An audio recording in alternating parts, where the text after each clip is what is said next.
बल्गेरिया के एक छोटे से गांव में एक पुरानी कब्रिस्तान के पास एक रहस्यमयी घटना घटित होने लगी। गांव वालों का कहना था कि रात होते ही कब्रिस्तान से अजीब अजीब आवाज़ें आने लगीं। कभी किसी की चीख सुनाई देती तो कभी किसी के कदमों की आहट। लेकिन सबसे भयानक था कब्रों से निकलने वाला एक नीला प्रकाश जो गांव के लोगों के दिलों में दहशत भर देता था। इस घटना की शुरुआत तब हुई जब गांव के दो नौजवान मिहाइल और अलेक्स रात के अंधेरे में साहस जुटाकर कब्रिस्तान गए।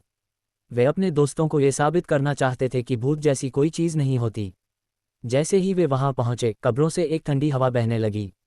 अचानक एक कब्र से नीला प्रकाश निकलने लगा और धीरे धीरे एक आकृति उसमें से बाहर आई। वह आकृति किसी महिला की थी जिसके चेहरे पर गहरा दुख और आंखों में एक अजीब सी चमक थी। मिहाइल और अलेक्स की रूहें कांप गईं। वे समझ नहीं पाए कि यह क्या था। अचानक वह आकृति उनके सामने आकर खड़ी हो गई और एक तेज आवाज में चिल्लाई, तुम्हें यहाँ नहीं आना चाहिए था। ये सुनते ही दोनों युवक घबराकर वहां से भाग खड़े हुए। गांव में लौटने के बाद उन्होंने ये कहानी सबको सुनाई, लेकिन कोई उनकी बातों पर विश्वास नहीं करता था।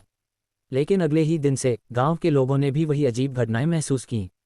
धीरे धीरे ये डर पूरे गांव में फैल गया और लोग रात के समय अपने घरों से बाहर निकलने से डरने लगे।